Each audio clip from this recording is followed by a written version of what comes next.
Boa noite a todos. Bom, meu nome é Norberto Ferreira. Antes de mais nada, eu queria agradecer a organização do evento, agradecer a Ana Paula, ao Antônio Carlos, que me convidaram para estar aqui presente. E eu não esperava o que eu estou encontrando aqui hoje. Estou muito feliz em estar aqui.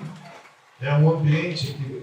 eu sou empresário, eu tenho uma indústria, e eu sei das minhas necessidades na indústria com relação a algumas áreas de tecnologia, algumas áreas de inovação, e eu estou vendo que aqui tem muita oportunidade, estou sentindo muito cheiro de oportunidade aqui. Bom, eu sou empresário, eu tenho uma indústria metalúrgica na cidade de Mauá, é uma indústria que já tem 64 anos de existência. Nós estamos aí partindo já para a terceira geração da empresa, uma empresa familiar. E eu estou na empresa, dirigindo a empresa na parte industrial há 44 anos. Né? Então, eu já passei por muita coisa nesse país. Já tivemos que inventar muitas maneiras de sair de diversas situações. E realmente ser empresário no Brasil não é para qualquer um. É uma brincadeira interessante de ser feita. Né? Bom, deixa eu só pegar a minha cópia para não perder.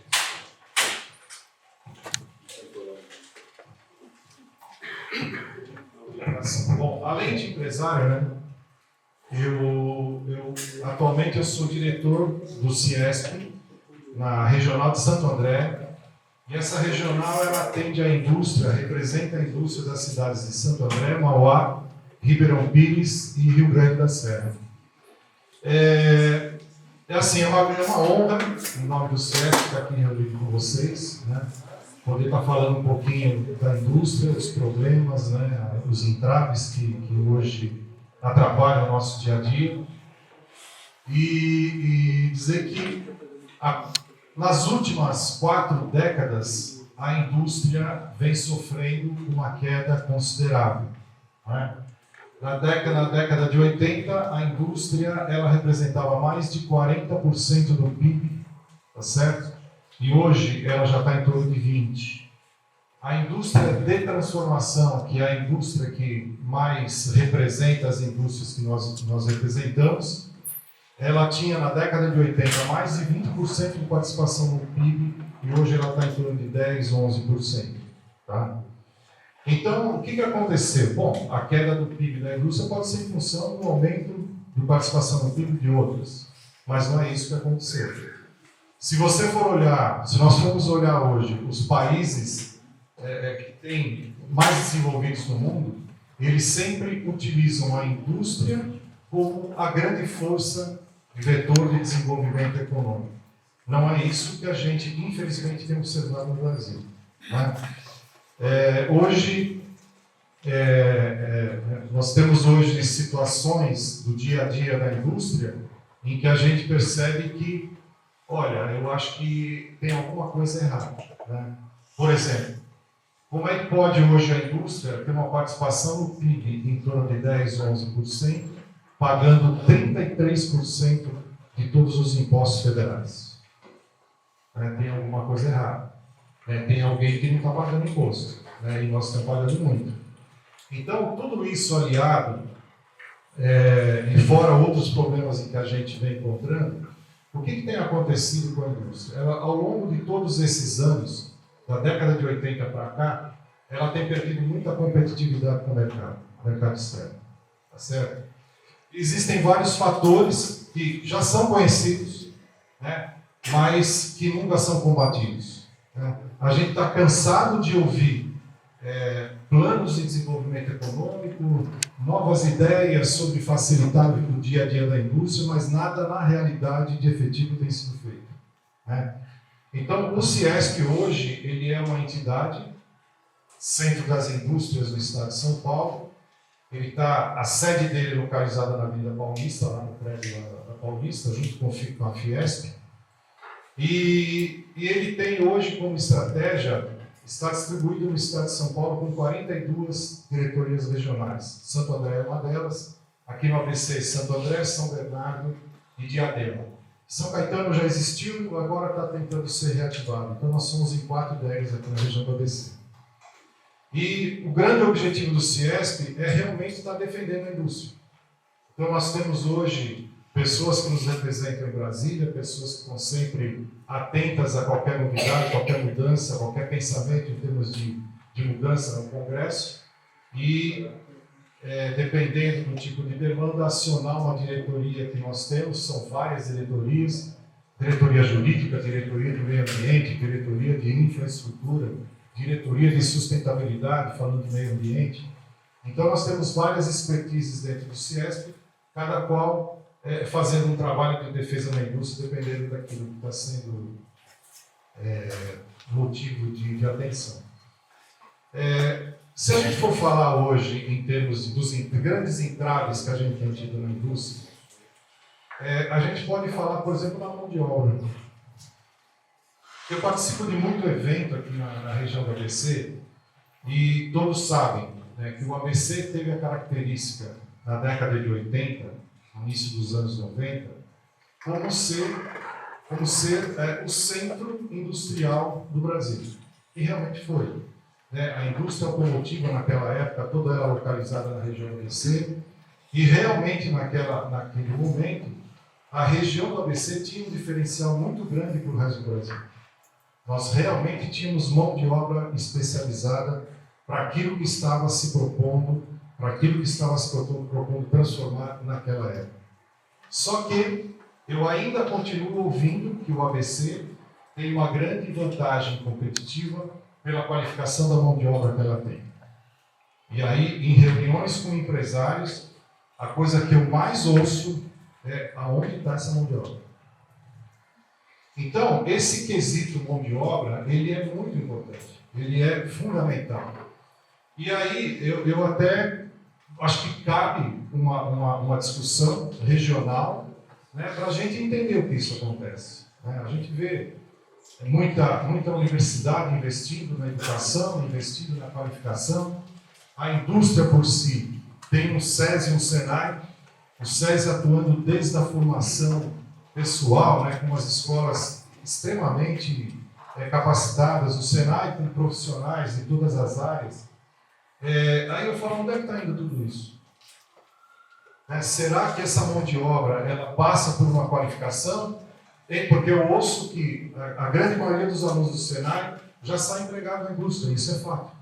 Agora, será que eles estão ficando na indústria? Essa é a pergunta.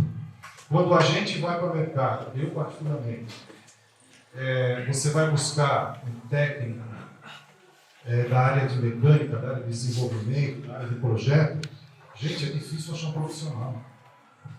É difícil. Então, eu não sei o que acontece.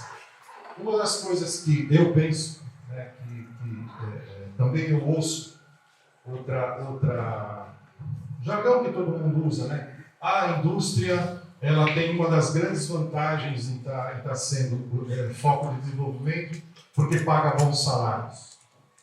Eu volto a perguntar, será que a indústria está pagando bons salários? O que aconteceu com a indústria ao longo de todos esses anos? Nós temos uma carga de serviço que hoje, para você pagar R$1.000 de salário para um funcionário, ou seja, para ele receber 1.000, eu tenho que desembolsar 2.400, em média. Então, o que é isso? São todas os encargos trabalhistas, INSS, fundo de garantia, 13º, 1/3 das férias, e vai, INSS e mais. Você tem hoje, por exemplo, uma deficiência muito grande, e não é só regional, isso em todos os lugares a gente vê, uma deficiência muito grande no transporte coletivo. É difícil você ver hoje uma cidade como existe hoje no ABC, você conseguir criar uma malha de transporte que seja eficiente. O que subiu de prédio nessa região nos últimos anos foi uma coisa absurda. E a malha viária continua a mesma. A malha viária continua a mesma. Então a coisa é difícil. Sobra para quem? Para a indústria. Se você quiser ter o teu funcionário no horário de trabalho e você ter garantir que ele vai estar lá naquela hora à tua disposição, você tem que contratar um transporte coletivo próprio para poder trazer para a fábrica. Isso é custo. Nós temos hoje uma deficiência muito grande, uma carência grande hoje na questão de saúde. Isso não é segredo de ninguém. O que a indústria tem que fazer hoje para reter talentos? Está difícil. Tá? Tem que ter assistência médica na indústria. E assim vai. Né? No final do dia, quando a gente vai para casa depois das contas feitas, cada R$1.000 de salário é 2.400 que você tira do bolso. Aí eu falo assim, aonde está a capacidade da indústria de conseguir pagar bons salários? Fica difícil, gente. Né?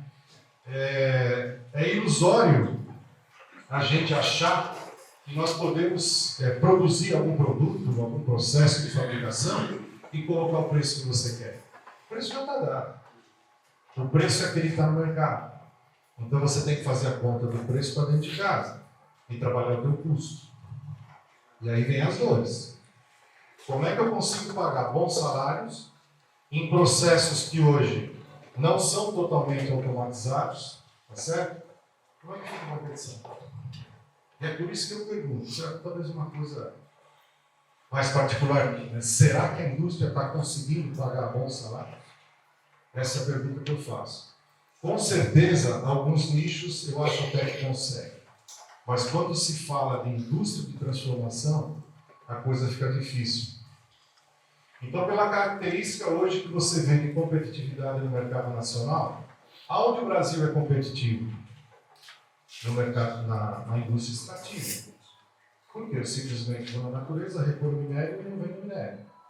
A partir do momento que você pega um produto e começa a processar esse produto, eu vou lá no minério, eu reduzo o minério, transformo em aço, eu vou no aço, eu lamino o aço, eu transformo em chapa, eu estampo a chapa, eu faço produto.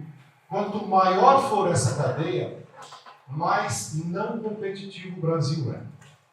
Nós não conseguimos hoje competir com o resto do mundo em produtos manufaturados. Nós estamos exportando minério para importar aço.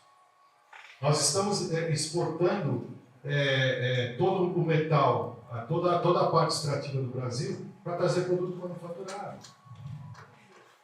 Cada produto manufaturado que a gente traz de fora é emprego que a gente está jogando no lixo.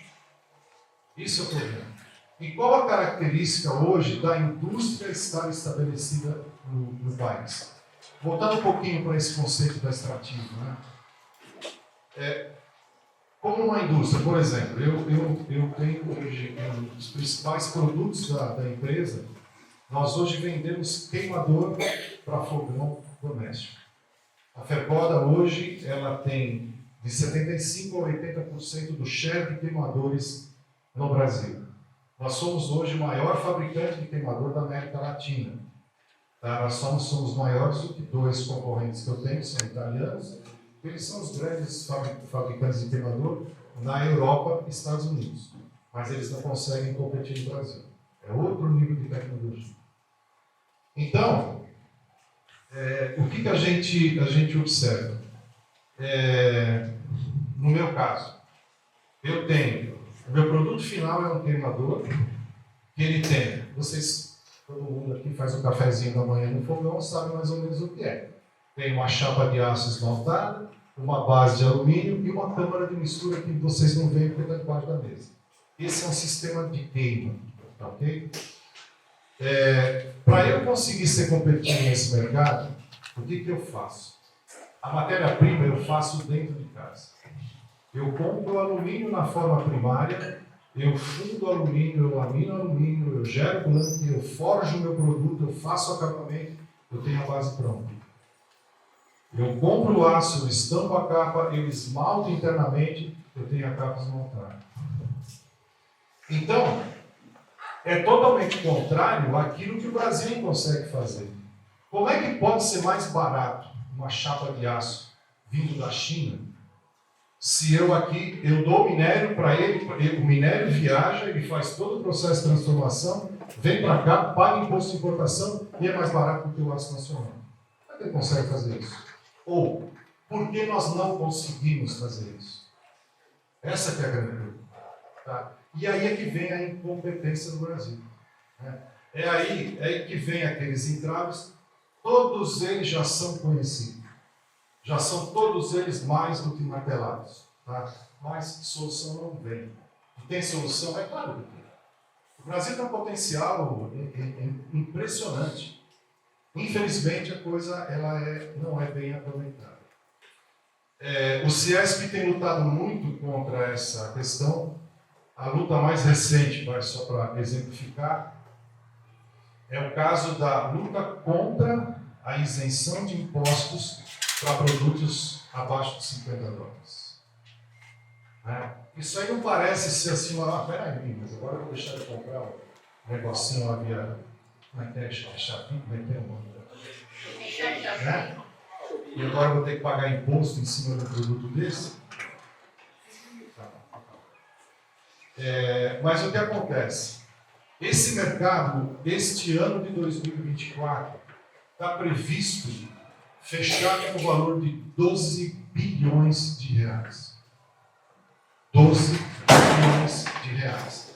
Se tudo isso fosse taxado como imposto, eu acho que parte disso poderia ser feito no Brasil. Então existem muitos problemas. Uma outra coisa que aí eu sinto isso no tipo de indústria que a gente representa. 70% da indústria que nós representamos hoje na região são pequenas e médias empresas. O nível de informação que esse tipo de empresário tem com relação a isso que eu estou vendo aqui é zero. Por isso que eu falo que eu sinto muito cheio de oportunidade. Eu sou um cara privilegiado, porque por fazer parte de uma entidade, vira e mexe, a gente se encontra, como eu estou me encontrando com tanta gente qualificada aqui, fiquei impressionado com o nível a velocidade de criação que esse pessoal tem. Meu Deus do céu, vamos visitar lá. Vamos comigo lá para a minha empresa, eu vou mostrar tudo que eu tenho e dar solução para aquilo que eu tenho. Como é que não vai sair solução daí? Eu sou um cara privilegiado porque eu tenho a oportunidade, como representação de uma entidade, participar desses momentos.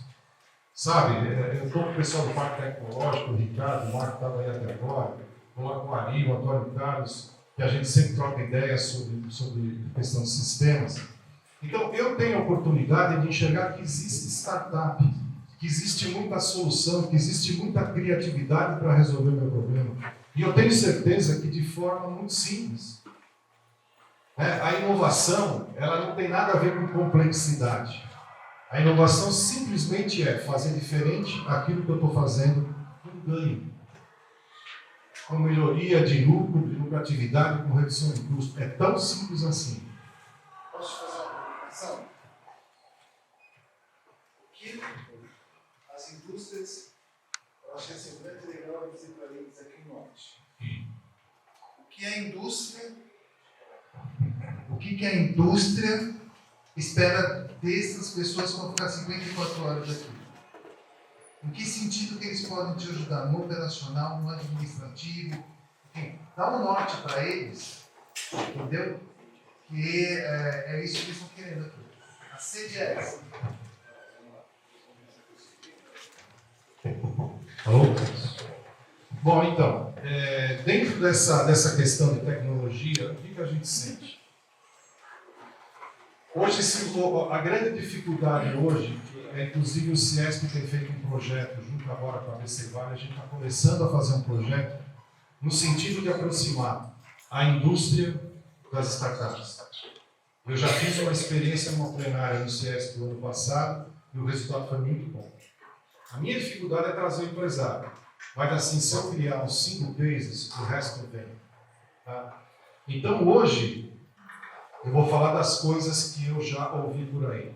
Por exemplo, um ERP. Um ERP que seja a realidade da indústria de porte, daquilo que a gente está falando hoje. Não das grandes empresas, esquece um pouco as grandes empresas. Certo? Quando a indústria hoje, de pequeno e médio porte, vão ao mercado à procura de ERP, a gente ainda tem dificuldade na customização, na simplificação de processo. O ERP que a gente precisa para esse nível de empresa é uma coisa muito mais simples, não pode ser tão complexo, senão não roda. Esse é um caso. No caso de tecnologia, põe na cabeça o seguinte: o empresário desse porte de empresa, ele não sai da empresa, é difícil tirar ele de dentro da empresa. Ele está administrando o negócio, ele está pagando as contas, ele está fazendo compras, é uma coisa muito difícil de ser feita. Então, por isso que eu acho que esse projeto ele é muito importante, porque aí a gente vai ter a oportunidade de tentar colocar o que é uma startup para esse empresário e ele entender que aquilo que ele tem de problema pode ser resolvido de uma maneira diferente, de uma maneira inovadora. Então, eu vou encerrar, certo? Eu queria parabenizar todo o empenho nesse tipo de evento. Para mim, isso é uma novidade, é a primeira vez que eu participo disso. Eu estou bastante impressionado, achei um negócio muito legal. E assim, eu quero levar à frente esse projeto, viu, Ana? Gente, acho que isso é muito importante. Eu saio daqui mais atiçado ainda do que eu já estava. E eu queria parabenizar todos vocês pelo trabalho que vocês têm feito e desejar a todos vocês um bom evento e que vocês tenham sucesso e realização nesse período que nós vamos estar por aqui. Estou à disposição, ok? Muito obrigado.